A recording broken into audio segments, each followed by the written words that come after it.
Happy Friday to those of you who are joining already.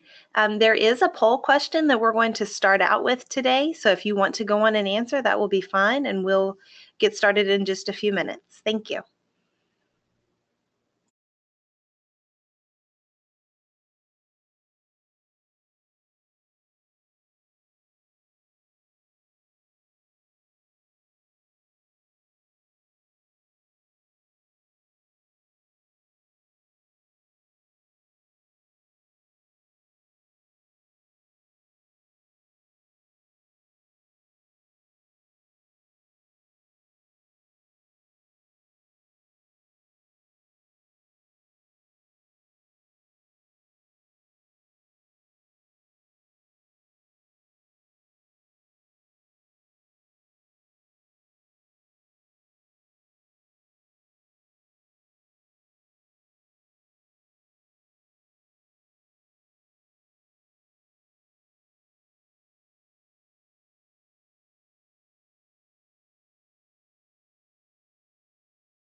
Happy Friday and welcome to those who have already joined us.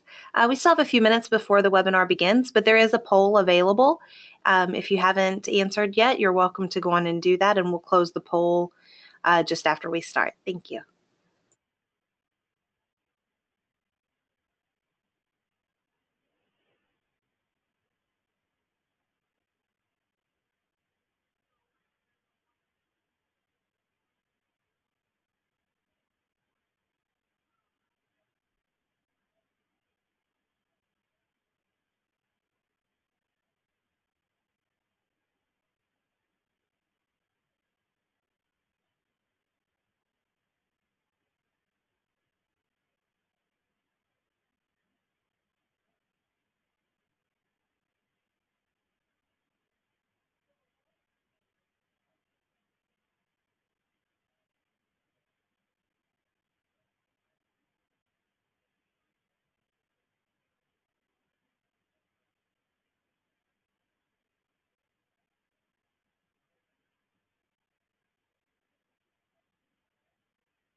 Hello and happy Friday.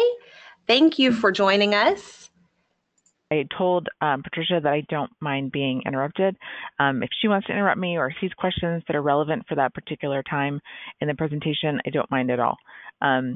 This is SNAP Employment and Training can be a complicated program, and sometimes it helps us to clarify things as you're thinking about it rather than waiting till the end. It's a small group today, so I think we have about 20 people. So please feel free to ask any questions that you have. My name is Marcy Foster. I work with USDA Food and Nutrition Service.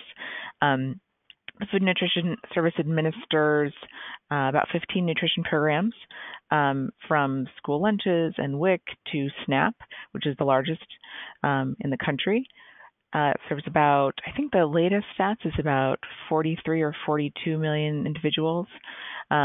But SNAP Employment and Training is a program that provides those participants with job training and skills training necessary for them to reduce their need for SNAP, and we'll talk about it's basically the bulk of this presentation. So SNAP E&T is a small program where we're going to be talking about, it's also a flexible program, and we're going to be talking today about how to use that to support some of the programs that you all as providers operate on family literacy programs. Focusing on the family, but in different ways than a traditional funding stream that might support family literacy. So if we want to go to our first slide. Okay.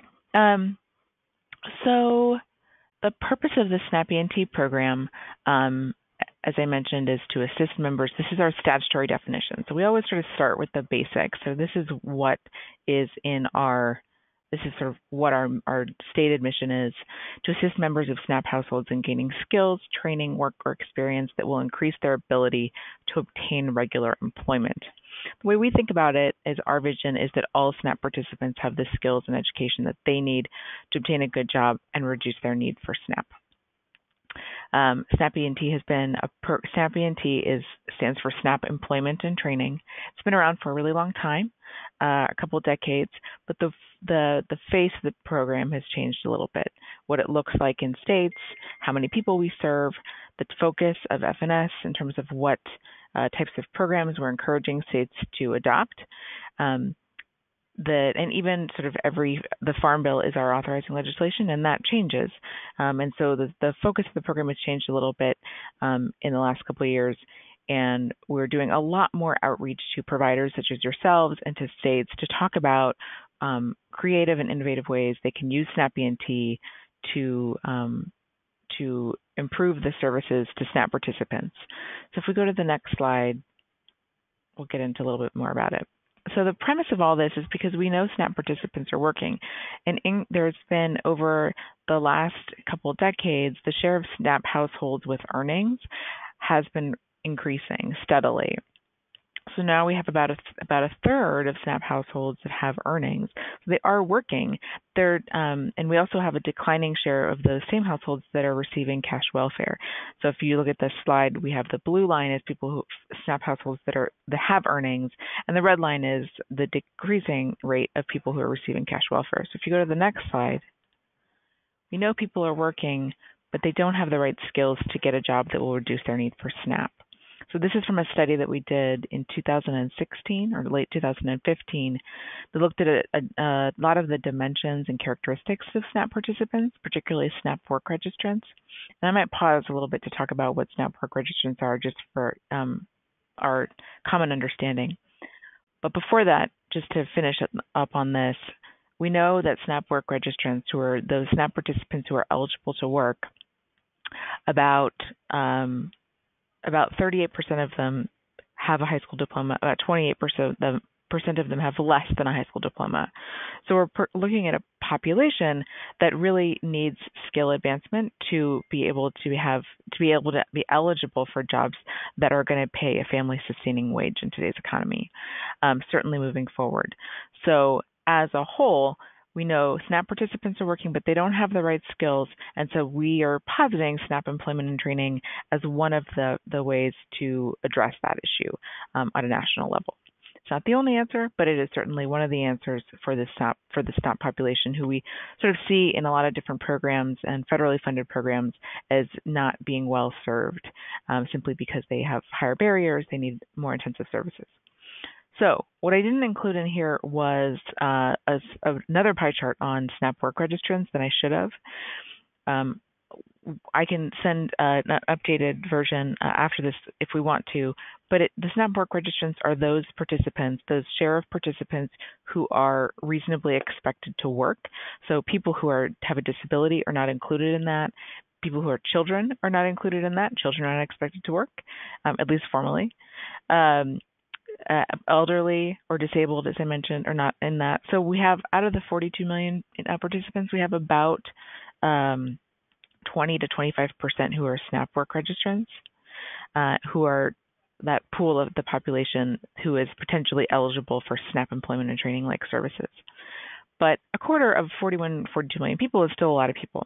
So we have a large population to draw from. So if we go to the next slide. So who is eligible for SNAP? SNAP work, so the target of most SNAP E&T programs is, of course, SNAP work registrants. States can target their services even further. But the important thing is that to be in SNAP employment and training, you have to be receiving SNAP. So SNAP, of course, the Supplemental Nutrition Assistance Program, is a food assistance program that is available. There are certain federal requirements for income that you have to meet, and states can create sort of their own rule. There's some flexibilities around SNAP where states can further finesse SNAP policy in terms of eligibility a little bit, but there are general eligibility guidelines that are set by the federal government and by our regulations. And so you have to be receiving SNAP. And in some states, you can be applying for SNAP and still be eligible for SNAP employment and training.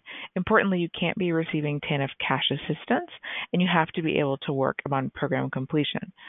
So the importance of that able to work upon program completion is that, in some states, particularly when we're talking about a family literacy call, youth who are not going to be working upon their program completion are not eligible to be in SNAP E&T. So it's really a program that is targeted at adult or older youth who are working upon program completion, who are expected to work, essentially. States can operate mandatory or voluntary programs, and what that means is that states can say, in a mandatory program, states can say, as a condition of receiving food assistance, you are required to participate in SNAP E&T. Whereas on the voluntary side, states could also say, we're just going to make SNAP E&T available as a resource to you, just like other federal programs that are also resources. So like Pell eligibility or the Adult Education Funding Stream or WIOA services, those are not punitive in nature. If you don't participate in them, you don't get your food assistance taken away. But in our program, that is an option to operate a mandatory program. I will say it is there's a decrease in the number of states who are operating mandatory programs in the last couple of years. It is a challenging way to run the program simply because it's administratively burdensome, because you have to track whether people are participating and then taking their food assistance away and following our detailed regulations to make sure that you're complying with those. But states do have that option. States can operate mandatory or voluntary programs, and depending on the state that you're in, the first thing you would look at to see if SNAP E&T might be right for you is probably whether it's mandatory or voluntary. And of course, other elements as well. So if we go to the next slide, the importance of this is that you have to be receiving SNAP. So it's important that most of you said about half or more than half of your participants were receiving SNAP because that is the most important requirement to be eligible for SNAP employment and training. Okay, so how is the program administered? We, as a federal agency administering SNAP E&T, we grant money to states on an annual basis. So states get the money and they determine how to spend it within the confines of our federal regulations. They can determine the target population. They can determine where in the state they want to have a program. So there isn't a geographic requirement. You don't have to, for example, have a SNAP E&T program in every single county. You can just have it in one city or in one county, or you could have it statewide if you wanted to. States also determine the services that they offer. So this is a shorter list of services that are allowable. We have a very long list of allowable services that includes literacy, adult basic education, ESL, apprenticeship, job search training, vocational training. It's a very, very flexible program from the services standpoint. And then, of course, I said mandatory and voluntary states can have that flexibility.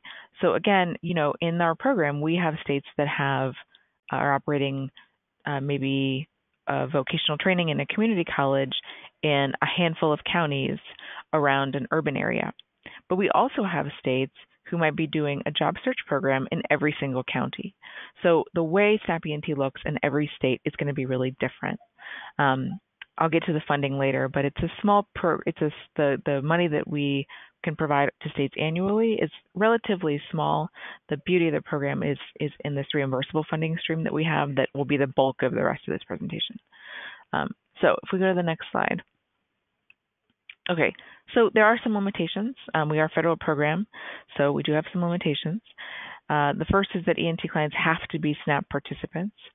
And of course, they cannot be receiving TANF cash assistance. They also have to be, the SNAP E&T program has to be approved annually in a state E&T plan. So our planning process is annual. We receive our state plans by August 15th of every single year. And states in that document, they outline the types of services they're going to be offering, where they're going to be offering them. They give us budgetary information about how much they anticipate the program costing. They tell us about participant reimbursements participant reimbursements, also known as supportive services that they're going to provide. So that's their way. That's the state's way to tell USDA what they plan to do with the money, and that is an annual process. So, and then this is not really a limitation. I don't actually know why I put it in here. It's a benefit, I think, to the participants. It's a limitation in the sense that it's a requirement. But importantly, unlike other federal training programs, SNAP E&T requires states to provide supportive services to participants, things that are reasonably necessary for them to participate. So things like transportation, dependent care, books, supplies, uniforms, licensing fees, supplies for a class they might be taking. Those are required elements of the SNAP E&T participation. So we ask states, we tell states you can't just pay for the training. You actually, if an individual has barriers such that they can't get to the class or can't get to the course that you're paying for, then you need to also provide them that transportation. If they have dependent care needs, you have to provide that as well. So at the very end of this presentation, I'll show you I'll do a demo of our website that shows you where to get all of more detailed information about these various policies. But to me, that is a real big strength of the program, that SNAP E&T can pay for not just training, but supportive services as well, to really round out that individual's experience and be closer to ensuring that they're able to complete the program. So next slide. Okay. So how are we funded? SNAP E&T, if that very top box that has green and turquoise, or lime green and turquoise, says federal SNAP E&T funding. We have really 3 funding streams. There's a couple ways to look at it. The first is our 100% funds, and those are annual grants to states. That's $90 million.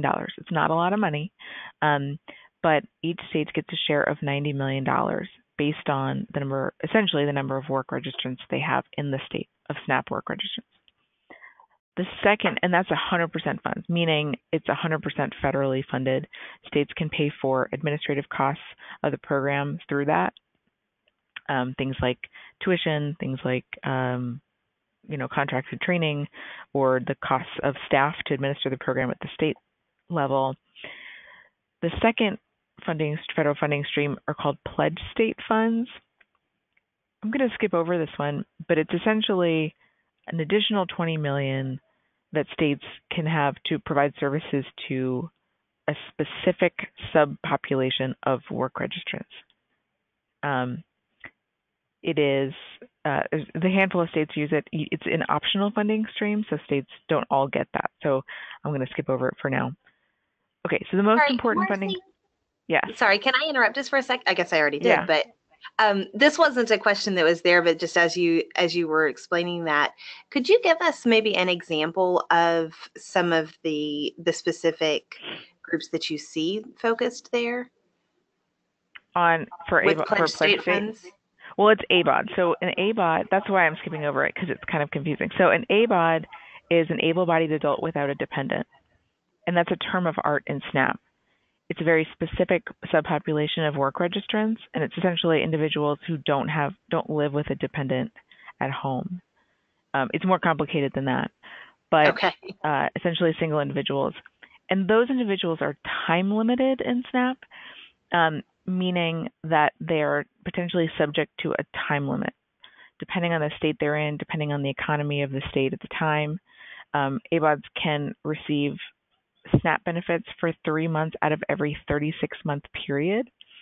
So it's a vulnerable population. As you can imagine, we have a lot of individuals who are ABODs who are homeless, have mental health issues, have drug and alcohol issues. Housing instability is pretty rampant.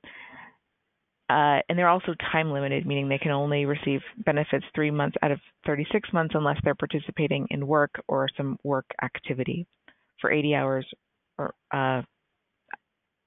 on average in the month. So, okay, thank you. So this funding stream is a special funding stream to serve that highly vulnerable population with E&T services that would enable them to continue receiving benefits past that 3 months. But it's not, the vast majority of states do not get pledged funding, and it is only for that able-bodied adults without dependents group. So, so that's super complicated. I hope someone on this call has a working knowledge of SNAP because it can get really complicated really quickly. Okay, so then 50/50 funds are sort of our third funding stream, as we like to think of it. That's the bulk of our funding in SNAP E&T. It comes in 2 flavors: administrative reimbursements, which are things like. So I'll step back a little bit. 50/50 funds, in contrast to 100% funds, mean that we can provide 50% reimbursement on those expenditures.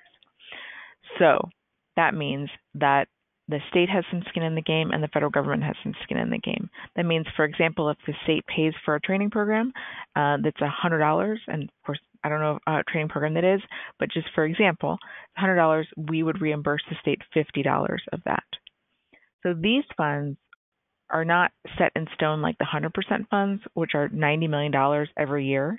These are flexible. So if a state spends a little bit more next year or a little bit less next year, the amount that they would get as a reimbursement would change because it's set at 50% of their costs. 50/50 funds come in a couple different flavors. You can use them for what we call administrative reimbursements, which means things like just the administrative costs of running a program. So again, staff at an agency, staff at a state agency, staff to run a training program at a local CBO, tuition costs, things like that. It also is eligible for participant reimbursement. So that's like we were talking about earlier, childcare, transportation, dependent care, books, supplies, uniforms, things like that. Those are also eligible for 50/50 funds. You have to use 50/50 funds for those. But we know, and states are required to provide participant reimbursements to participants, but we're also able to pay for 50% of them. So it's not an unfunded mandate in that sense. So this is how our program is funded. And if we go to the next slide, we'll talk about the relative amounts, I think, in each of these categories. Let's go to the next slide just so I'm going to skip around a little bit. If we go to the next slide or the pie chart, okay, here it is. So if we go back and think about the the green section, not the turquoise one, but the green 346 million is the state's share of the 50/50 funds. The yellow is our federal share of 50/50 funds. So as you can see, it's the bulk of our federal funding is 50/50 funds. Our 100% grant is 90 million. That's the turquoise or blue category. And then the pledge funds are those ABOD grants, which are about in orange, and that's a small sliver. So the reason I'm going to spend the rest of the time talking about 50/50 funds is because it's the majority of our funding, and it's how most providers like yourselves are funded. So if we go back one slide, go to slide 10. Okay. So most providers, such as yourselves, are typically, and not always, leveraging the 50/50 reimbursement model.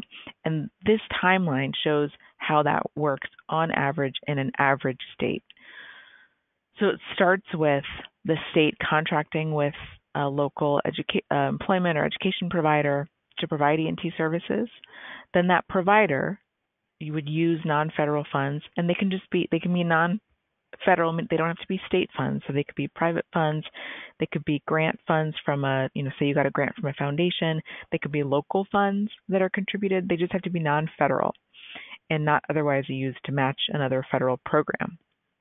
So as a provider, you'd use those non-federal funds to pay for allowable expenses for your participants. Say it's a family literacy program.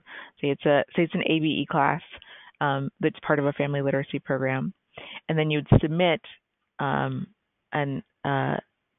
your claim for reimbursement through the state that you're in. That state, as part of our fiscal relationship with them, would sort of tells us how much they've spent, and FNS reimburses the state for 50% of those allowable expenses. And then the state typically would pass that reimbursement back to you as the provider. Sometimes states take a small portion for administrative costs on the top, like 5% or something like that. But a lot of times they give back the reimbursement back to the partner. The partner, in turn, can use that to grow their program. So you would get that back as non-federal funding, and you can use it to train more people, and then submit that for reimbursement. So sort of you can create this cycle of being able to expand the funding that you expand your program by leveraging this 50/50 funding. I hope that makes sense. But this is sort of the typical timeline. There is no, as you can see, there's no sort of timing here because we don't have required timeframes for some of these. But we're working with states to make sure that reimbursements get passed back to the partner in a reasonable amount of time. That is, of course, one of the vulnerabilities. Providers that are working with states have to have some liquidity, so that because it may be 3 months, 4 months, sometimes 6 months before they get that reimbursement back. So they have to have some liquidity to be able to pay for those costs up front for training, even though they're getting a 50% reimbursement back. Okay, so if we go to the next slide, and the next one. So as you might be discerning, SNAP E&T is really part of a larger program. It fits in between lots of programs. So it's a workforce development program in the sense that we provide workforce development services to SNAP clients, some of the most vulnerable clients out there. And we partner with state and other federal workforce development programs. At the same time, we are part of SNAP. You have to be receiving SNAP to be in the SNAP E&T program. Which means that some of the policies around SNAP benefit certification, some of the processes that states have to abide by also affect the SNAP program. So things like being able to check, and these are processes that aren't always familiar to providers who are in the workforce development sphere or literacy sphere. Things like being able to check monthly eligibility, understanding rules around student eligibility and reporting requirements. Those are some of the things that, so sometimes there's some growing pains with new providers because they have to sort of master a little bit some of that SNAP benefit certification language and rules to make sure that their clients continuing to be able to be eligible for SNAP employment and training. So if we go to the next slide.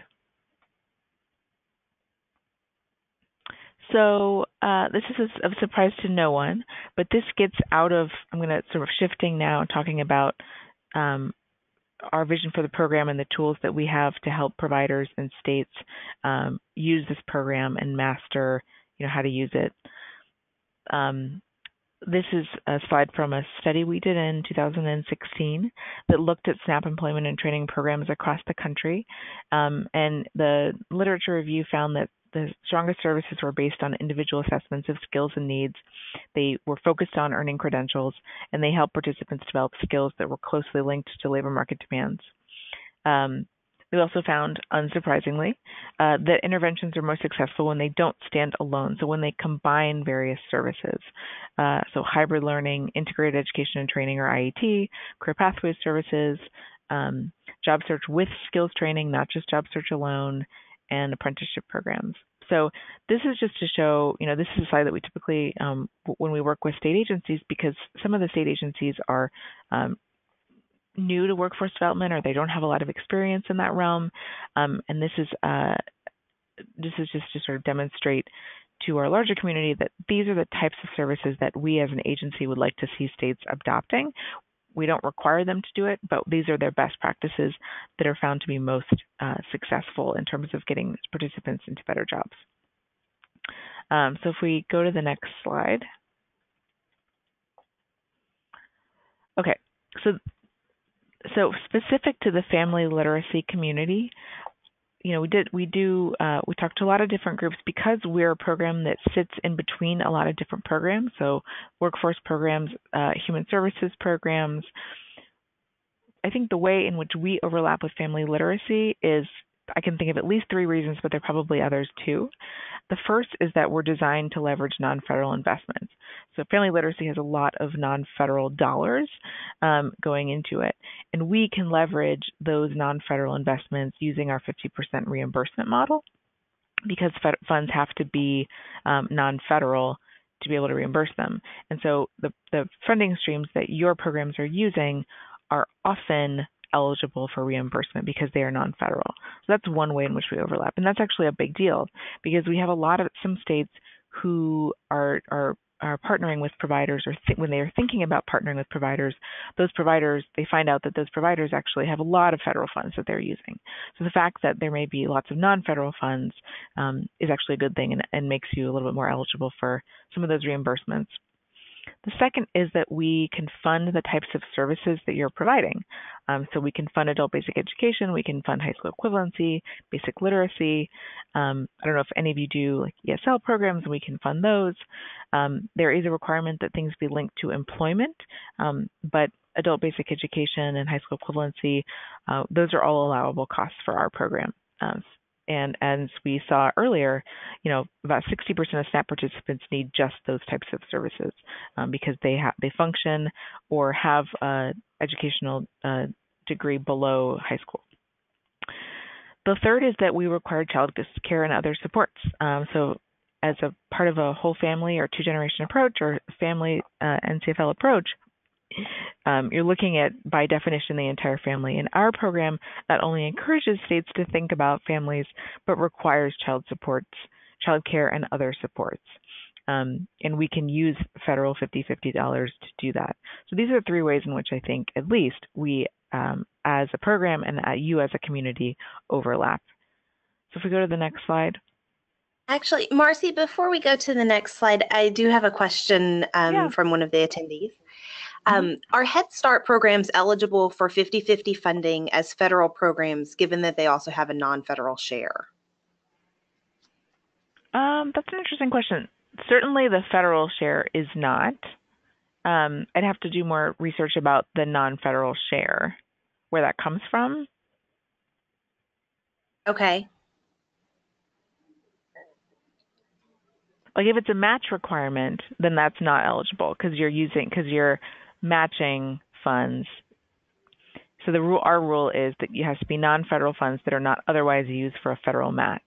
So like adult basic education funds that are used, like WIO Title II funds that are used as that 25%, or even MOU could not be used for 50/50, for SNAP E&T 50/50 because they're otherwise used for a federal match.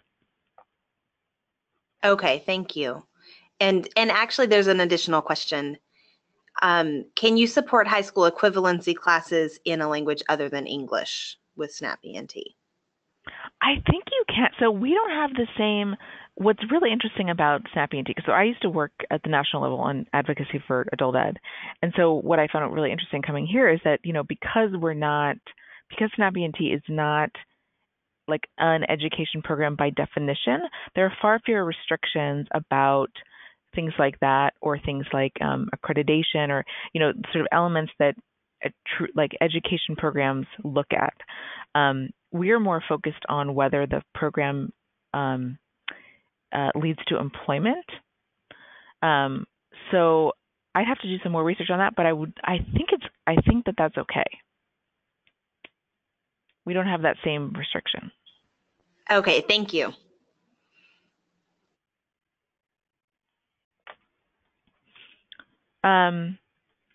Okay, so areas in which we diverge. So those are areas, so before we talked about areas that we come together. These are areas in which I think we diverge a little bit, or just areas that you might need to find other funding. So youth and SNAP E&T, we talked about this a little bit earlier. SNAP E&T can't serve clients younger than 16. E&T can only serve 16, 17-year-olds when they are the head of a household or they're out of school. And then E&T components have to be a prompt path to employment, have to be on a prompt path to employment, meaning like a summer youth program would not be an appropriate E&T activity because that youth is going to go right back to high school. We expect people to be able to work upon program completion. We're expecting that people are in these programs to get employment. That doesn't mean they have to get employment in a month or in 6 weeks. It can be a longer term program, but there's a divergence here in which we can't pay for services for youth who are sort of relatively like in school and that's their educational experience. It has to be leading to employment. We also can't pay for services that are already available as an entitlement. So, for example, if you're in high school, we can't pay for high school services because you are, as a youth, say you're a 17-year-old youth, you are entitled by the state to be receiving those services. You're under the age of compulsory attendance. There's a requirement that you're in high school, so we would not be able to then pay for high school services for those individuals. ABE, and high school equivalency prep, is different. There are some states I know that have those entitlements, but not all of them. So as long as it's linked to employment, those are a little bit different. But the rule that we talk about a lot is called supplanting. So we cannot pay for things that would be considered supplanting other funding streams. So we don't like to see, for example, states saying, well, we're going to stop funding this program over here and we're just going to use SNAP E&T funding to pay for that activity. We want to see SNAP E&T funding expanding the people that you're able to serve. We know there's not enough federal and state funds out there to serve all the people that need our services. So we like to see SNAP E&T expanding the number of people you can serve in your program, not supplanting those services. Marcy, right, I think this might be a related question. Can 50/50 funds pay for the GED exam fee? Yes. Great, thank you. So if we go to the next slide. Okay, so I'm not going to talk any more about the details of the program. I'm only going to talk about projects that we're working on that might be in your state. So if so be listening for the states that you might be in and you might see yourselves here. So SNAP to Skills is a technical assistance project we've done in the last couple of years. We provide intensive TA to now a total of about 15 states. We've also created policy briefs and webinars, and we have a newsletter that you can sign up for that's available to the SNAP E&T stakeholder community. It's about a $5 million project over the last 5 years. It's really exciting. We have now, I think, about 6 to 7 policy briefs and a new operational handbook that's really detailed and targeted at states and their providers, their network of providers, to really help understand both the requirements of the SNAP E&T program, but how to position yourself as a provider, and what are the requirements that you might need to be thinking about, or what are the operational needs that you might need to be understanding if you want to be a SNAP employment and training partner in your state. So our website is snaptoskills.fns.usda.gov. We have some screenshots also in this presentation a little bit later. But this is a really exciting project. It goes on until the September 2018. We're hoping to be able to continue it in some way, but it's been really, really impactful, I think, in states. So if we go to the next slide. So these are the states that are part of SNAP to Skills. If you ignore the blue states for right now, we had 2 rounds of SNAP to Skills states. The light green ones are the first round, and then the dark green ones are new states for this second round. And so I think we're going to ask a poll question right now of our participants regarding your familiarity with the states, your individual states program. So the first question is, are you familiar with your state's SNAP E&T program? I don't know what the best practice is to give like 15 or 30 seconds to answer, but I'll defer to Patricia. I'll keep an eye on how many people have voted. Right now, about half have voted.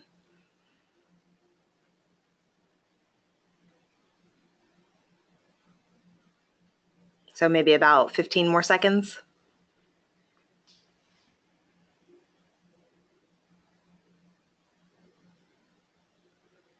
I feel like maybe that put the pressure on. 5 more seconds, people. Okay.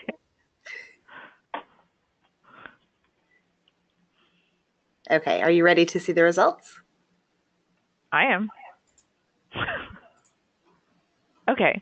No, that's so sad. Okay, so everybody on this call needs to just email us and ask for their state's plan. That would be the first step, and we'll talk a little bit more about what you can do if you're interested to learn more about SNAP E&T in your state. So if we go to the next question is, I forget. Well, I'm wondering if the next question is necessary. It's definitely going to be no, except for maybe this one person. So, okay. Okay. So we'll leave it up a shorter time, maybe? Yeah, sure.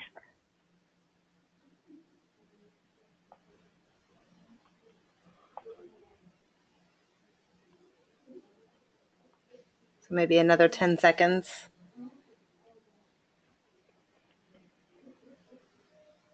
Right. In survey design, we would have put this one first, but we did not.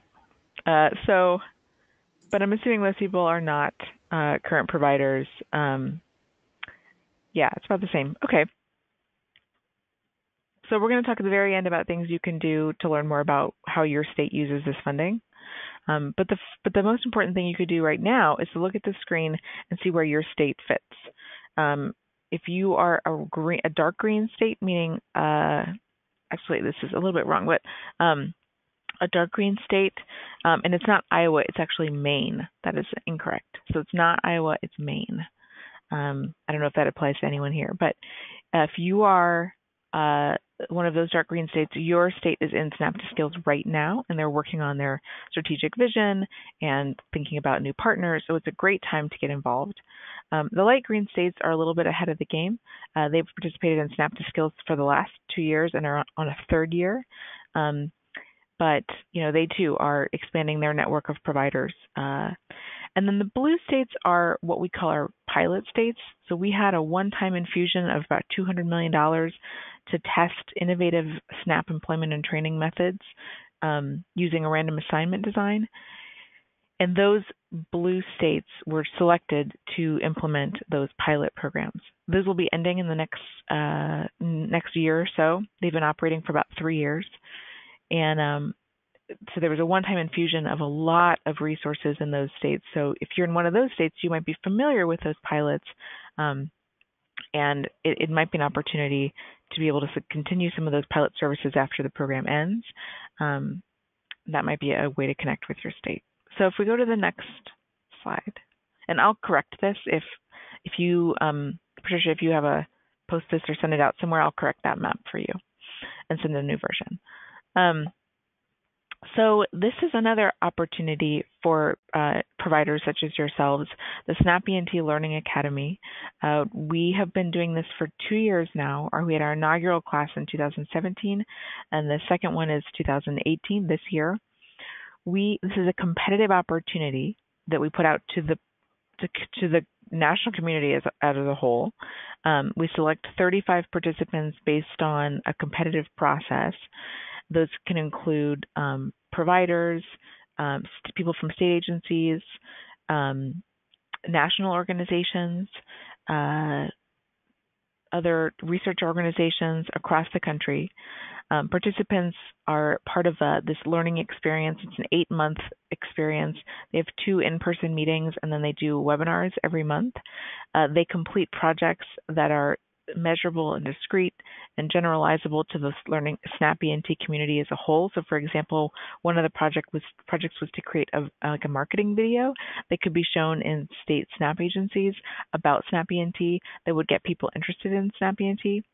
Another project was a toolkit for community colleges and outlined some of the things that community colleges might think about when they're trying to become a SNAP E&T partner in their state.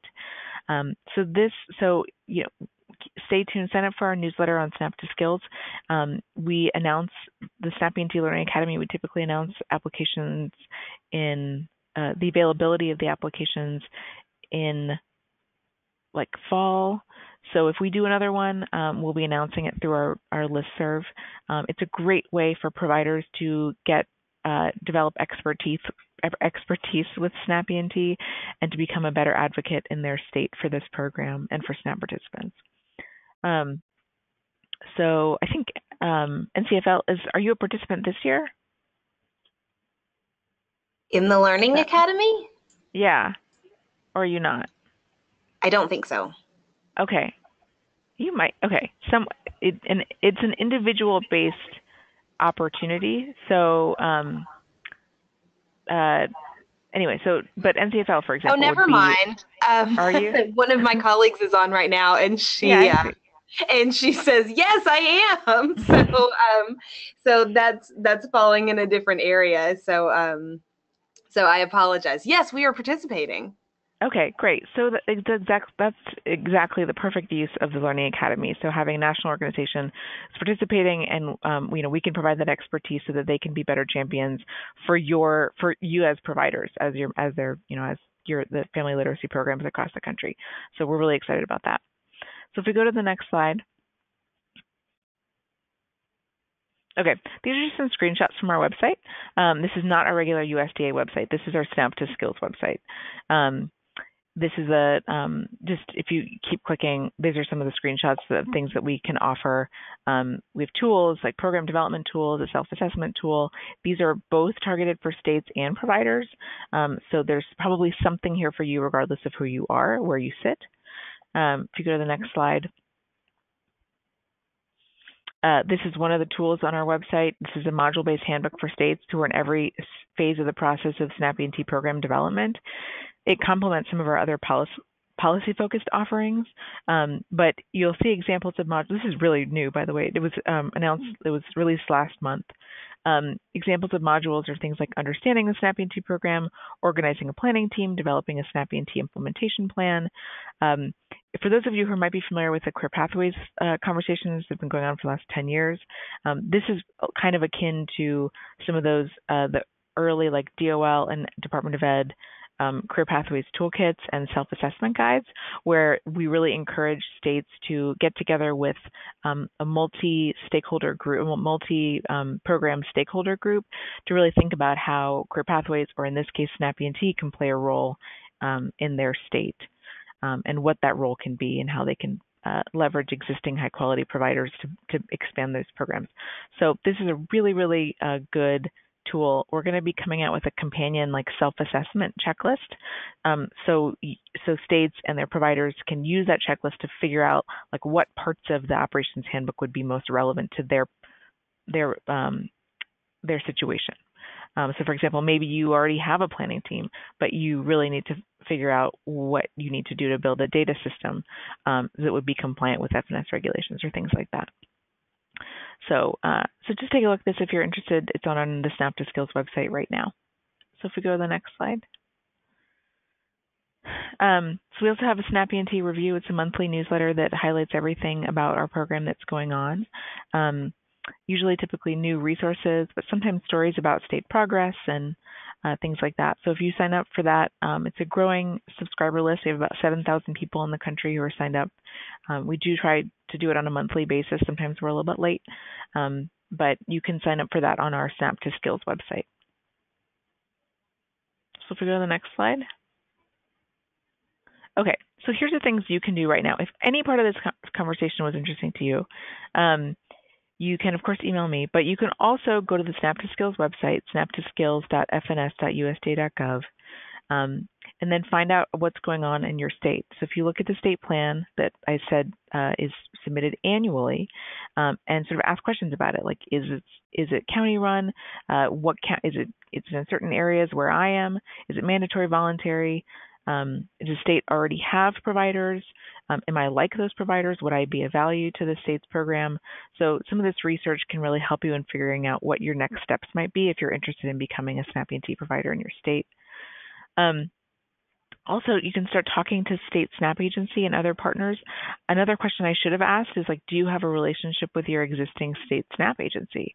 Some adult education and literacy providers may, some may not, even though there's a huge overlap in the population. So get to know your state SNAP agency and other key partners, and figure out, if they're having conversations, planning conversations that you might want to be a part of. And then, of course, the obvious one, your program could be in the state SNAP E&T plan that's due every year, but that's a more advanced step. And then the last one, that's where that operations handbook that I just talked about, the last slide, comes into handy. There are some administrative processes that some providers may need to sort of brush up on to be sort of ready to be a partner. Things like contracts, budgets, referrals, reporting measures. If you're not collecting data right now on your students, which you probably are, or if you have more manual processes, you may need to work with the state to beef those up a little bit so that you can be a partner. But becoming familiar with the requirements of the state is another good first step to on a journey to becoming a provider. So if we go to the next slide, I think it talks about contacts in each region. I'm in the national office, so my name is not on here. I'm in our Office of Employment and Training that administers the program nationally, but we have regional offices that are responsible for anywhere from 6 to 10 states. Your region's contact should be on this slide, and these are people who you can reach out to get more information. If you so desire. They're not the ones who are actually administering it in your state. These are other federal staff who are liaisoning with the national office and with states, but it's one level closer to the states than I am, although I'm always happy to help. So if you go to the last slide, it's actually my contact information. I can answer questions, but I can also just direct you to the people that you might want to talk to. I really enjoyed talking to you guys today. If there's any questions, I guess we can start that now.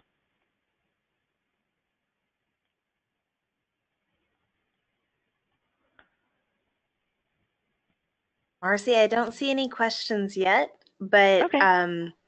I've been told by our participants regularly that it's very helpful to give them some typing time when we do have the audio closed down. So we'll give everybody a minute on that. And I guess if you don't mind, I can go on and share my slides real quickly, and then that way we can put your contact information back up. Of course. So if you are out there typing, keep doing so, and we absolutely welcome your questions.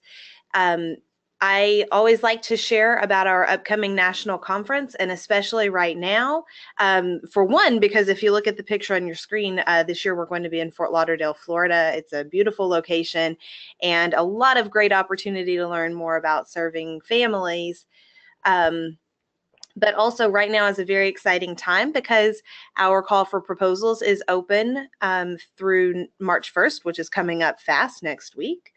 And also, Right now there's a discount for early bird registration, so you save $100 off the price if you're planning to join us. But it's a great opportunity, as I said, to learn more about serving families, as well as to network with other great professionals, and this year to spend some time on the beach during your downtime.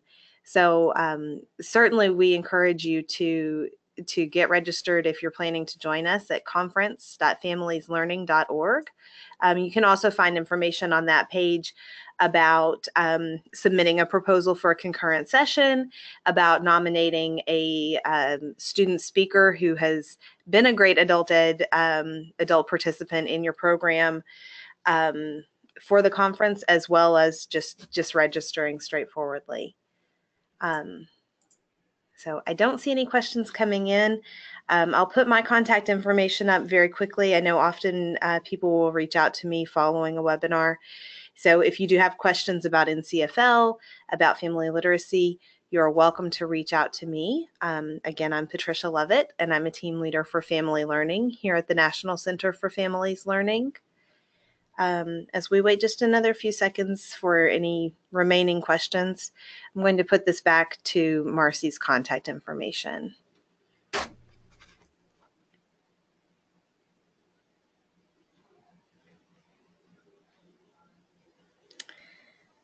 Marcy, I think they may have asked all of the questions Okay. as we were going through. So thank you so much for such an informative presentation, and I think that your polls were very helpful because hopefully if so many of our partners are not working with you right now, hopefully they will in the future. Great. Thank you so much. Thank you. Have a great weekend. Bye.